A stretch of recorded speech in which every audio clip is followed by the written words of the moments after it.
जय शिवराय मित्रांनो, सगळ्यांना स्वागत आहे तुमचं आणखीन एका नवीन ब्लॉग मध्ये. तर आताच एक हाती आलेल्या बातमीनुसार त्याच्यावर आजचा व्हिडिओ बनवणार आहे. व्हिडिओ शेवटपर्यंत पहा आणि जे या रिक्षात युपी बिहारी आहे त्यांना हा व्हिडिओ पाठवा शेवट. तर चालू करूया आजच्या व्हिडिओला.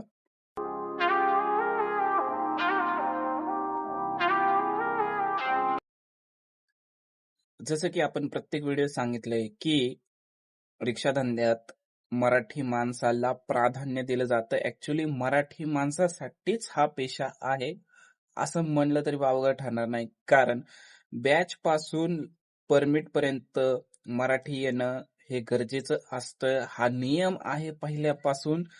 पण कोरोनाच्या काळात आणि त्याच्यानंतर बरेचसे एजंट आणि आरटीओचे अधिकारी जे आहेत त्यांच्या म्हणजे पैशाच्या देवाणघेवाणीतून यांनी काय केलंय की खूप अशा इलिगल लोकांना, समजा बाहेरून आलेले बांगलादेशी म्हणा, युपी बिहारी म्हणा, सगळ्यांना परमिट देऊन टाकलेले आहेत. तर हे नियमात कुठंच बसत नाही. आता मुंबई पुण्यासारख्या भागात काय होतंय की सरळ सरळ रिक्षावाले काय म्हणतात की नाही बोलेगा मराठी, क्या करना है, क्या करना है. आता ही तर प्रत्येक वेळी मनसेला बोलवणं हे काही बरोबर नाहीये. त्याच्यासाठी सरकारने काय केलं, आता नियमच काढलाय की 1 मे पासून जर चेकिंग होणार आणि चेकिंग मध्ये जर असं आढळलं की ड्रायव्हरला मराठी येत नाहीये, मराठी वाचू शकत नाहीये, बोलू शकत नाहीये, तर त्याचं लायसन हे डायरेक्ट म्हणजे केलं जाणार आहे. तर हा नियम पहिल्यापासून होता, पण आता सरकारला जाग आली काय माहित का. पण हे व्हायलाच पाहिजे मित्रांनो. असं ही अट फक्त रिक्षावाल्यांसाठी नाहीये मित्रांनो, तर त्याच्यामध्ये कॅब म्हणा, अजून टॅक्सीवाले म्हणा, हे सगळेजण येणार आहेत. आता यांची सगळ्यांची चेकिंग होणार आहे आणि वाचता आलं नाही, लिहिता आलं नाही आणि बोलता आलं नाही तर लायसन रद्द केलं जाईल. पुणे म्हणा, मुंबई म्हणा, पुण्यात एवढी परिस्थिती खराब नाहीये, पण मुंबई, संभाजीनगर, छत्रपती संभाजीनगर, नवी मुंबई म्हणा, इकडे ठाणे म्हणा, अशा भागात मित्रांनो की सरळ सरळ नकार देतात. आपल्या भाषेला कमी महत्व दिलं जातं, महत्वच दिलं नाही जात. म्हणजे असं वाटतं की महाराष्ट्र हे मराठी की बाहेरचे हिंदी राष्ट्र झाले. महाराष्ट्र नाही, हिंदी राष्ट्र झालं आपलं महाराष्ट्र, असं झालंय. आणि त्याच्यामध्ये हे सरकारने एकदम चांगला निर्णय घेतलेला आहे. असे कळतील तरी की बाबा किती बाहेरचे आणि म्हणजे बाहेरचे ड्रायव्हर जे आहेत आपल्या स्थानिक लोकांच्या रोजीरोटीवर पाय देण्यासाठी त्यांनी परमिट घेतलंय, लायसन घेतलंय. आता टॅक्सीवाले पण बाहेरचे खूप सारे आहेत, रिक्षामध्ये पण खूप सारे आहेत, कॅबमध्ये पण खूप सारे आहेत. त्यांना मराठी आता अक्षरशः 20-20, 25-25 वर्षापासून जे मुंबई पुण्यासारख्या भागात राहतात त्यांना मराठी येत नाहीये. किती लाजिरवाणी बाब आहे. आपल्या भाषेला ते दुय्यम म्हणजे काही समजतच नाहीत मित्रांनो.